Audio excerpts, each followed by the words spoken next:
Hello বন্ধুরা, good morning. Radhe Radhe. সকাল সকাল চলে এলাম ঠাকুরের জন্যে দারুণ টেস্টি একটা ভোগ তৈরি করতে। এখন তো খুব শীত পড়েই গেছে, তাই আমি ভাবলাম ঠাকুরকে একটু পিঠে বানিয়ে দিই। তাই আজকে আমি পাটিসাপটা পিঠে বানাবো। চলো তোমাদেরকে দেখাই আমি কিভাবে পাটিসাপটা পিঠেটা তৈরি করি। এক বাটি এটা হচ্ছে ময়দা, এই ছোট্ট বাটি, দেখো যেই পাত্রেই নেবে কিন্তু মাপটা খুব জরুরি, মাপ মতো নেবে। এই যে এক বাটি ময়দা নিয়ে নিয়েছি, আর নেব হচ্ছে সুজি, সেম এক বাটি সুজি নেব। সুজি দিয়ে দিলাম। এবার দেবো এর মধ্যে সেটা হচ্ছে তোমার চালের গুঁড়ো। চালের গুঁড়োটা আমি বাজার থেকে কিনে এনেছি, বাড়িতে বানাইনি। আতপ চালের গুঁড়ো এক বাটি চালের গুঁড়ো দিয়ে দিলাম। আমি এর মধ্যে সামান্য একটু লবণ দিয়েছি, কিন্তু আগেই লবণটা দিলে মিষ্টিটা সুন্দর ব্যালেন্স হয়। তোমরা চাইলে নাই দিতে পারো, কিন্তু আমি যে কোনো মিষ্টি রান্না করলে একটু লবণ দিই। আর এবার দেবো হচ্ছে পাটালি গুড়। মিষ্টিটাও তোমরা যেমন খাবে ঠিক তেমনভাবে পাটালি গুড়টা দিয়ে দেবে। চিনি দিয়েও করতে পারো।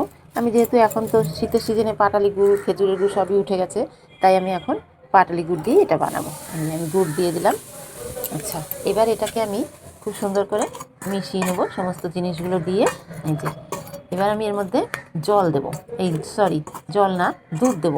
আমি পাটিসাপটার গোলা কখনো জল দিয়ে গুলাই না, দুধ দিয়ে গুলাই না, দারুণ টেস্ট হয়। এই দেখো, এটা হচ্ছে আমাদের একদম খাঁটি গরুর দুধ। এই দেখো, আমি এই গরুর দুধ রাখি, ছেলে খায়, তাই এই যে সেই দুধ এই যে ঠাকুরের পাত্রে রেখেছি। যেহেতু আমি ঠাকুরকে ভোগ দেব, নতুন জিনিস ঠাকুরকে না দিয়ে তো আমরা খাই না, তাই আমি এর আগেও আমি সুশি পিঠা, পুলি পিঠে এগুলো সমস্ত বানিয়ে ঠাকুরকে দিয়েছি।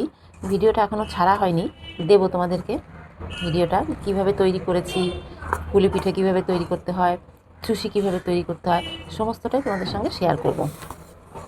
তা চলো, এই যে দুধ দিয়ে এটা কিন্তু প্রায় 1 থেকে 1.5 ঘন্টা না এইভাবে গুলিয়ে রেখে দিতে হবে, কিন্তু জানো তো, যত এটা গুলিয়ে রেস্টে রেখে দেবে জিনিসটা ভিজবে, তত কিন্তু পিঠেটা খুব সুন্দর হবে, আর চাটু থেকে উঠেও যাবে খুব ইজিভাবে। এই দেখো, এখন আমি এটাকে খুব ভালো করে ফেটে এভাবে করে মিশিয়ে ঢাকা দিয়ে রেখে দেবো।